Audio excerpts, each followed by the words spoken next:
Hello and hello.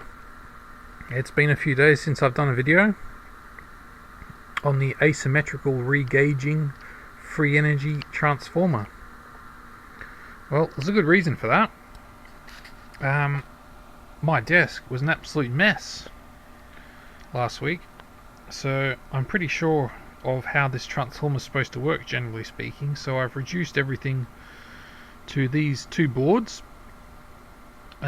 These will now control the trigger signals, and then I've reduced these boards as well. These are now the opto isolator drivers, so I can take the trigger signal and isolate them through a photocoupler and then convert that to a very sharp, powerful pulse, which can be fed into the transformers. Now, strictly speaking, this could be about half as complicated as it is, but I've made it in such a way that it produces a very sharp rise and fall time. Okay, so I'm going to get right into it. Let's not dick around.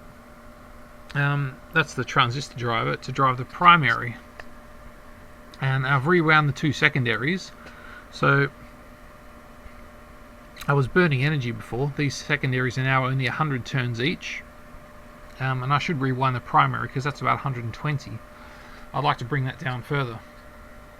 So what we've got is, here's our primary, chopping square waves into it, and we have two secondaries which are currently wired in series. So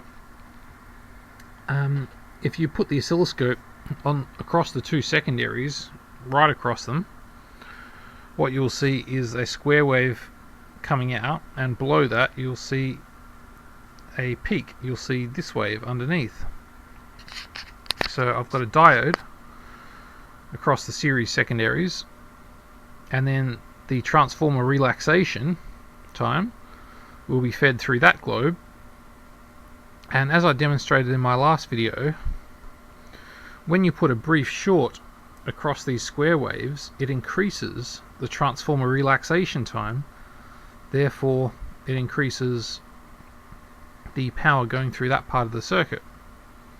And what I'm doing here, this is a second, this one is the shortable. I put a short circuit across this bit, and that's going through a globe as well, and that's dioded obviously the other way, so that's for the square waves. So by introducing some current flow there, we can increase the relaxation and make more energy.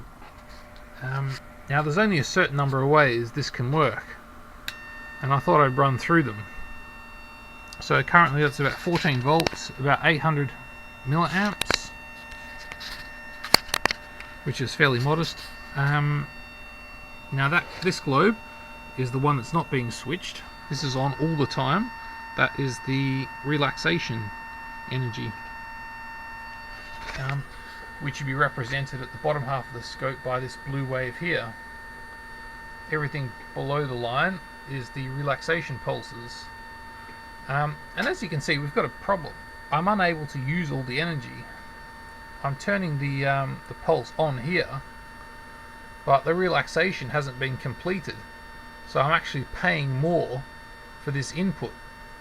And I'm not using all the output, so that was a bit wasteful. So I cleverly decided to add another globe to the relaxation period, which moves it up about a couple of volts, slight improvement.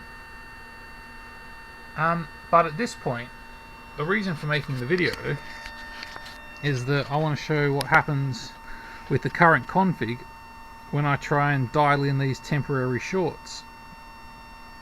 So that's what the yellow pulse is.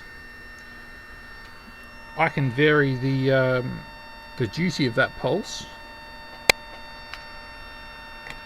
or rather the length of the wave as such, but instead I'm going to, as you can see, it's now superimposed over the relaxation period, but because the diode's in the opposite direction, it has no effect on the system. But if I bring this over the positive pulse, the positive side of it, you'll be able to hear and see the difference that makes.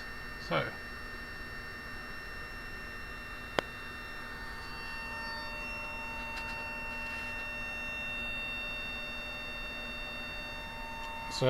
the second globe goes on, the shorting pulse globe goes on when it's superimposed.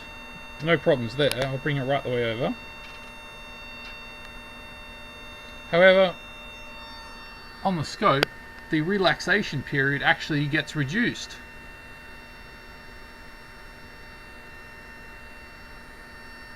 So it really re-gauges the primary rather than re-gauges the secondary, which is a bit unexpected.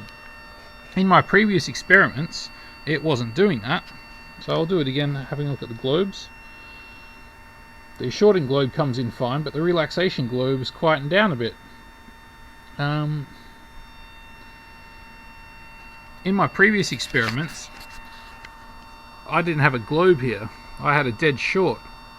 And when I put a dead short across there, or rather, when there were two separate coils not connected together, when I put a dead short across one, the relaxation period on the other would brighten up.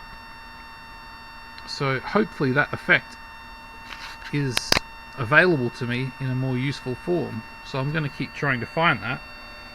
And there is a configuration of back to front coils and so forth that I think might allow that to occur. That and what I need to do is change the frequency, so I'm wasting a bit less energy on there. See, that will solve part of my relaxation problem, and then I can bring the duty cycle up on the primary as well, which would help a bit. But I'm still not using all the power on either side of the fence. So the stage is set. I'm going to try and find the recipe to make this work as we want. But currently this ion transformer seems to work most happily at about 1000 Hertz and quite a low duty cycle, but we can increase that considerably. Anyway, I'm going to get back to work. I'll make a few more drawings and see if we can interpolate an understanding that works for us, then embody it through our souls and free them. Thanks for watching.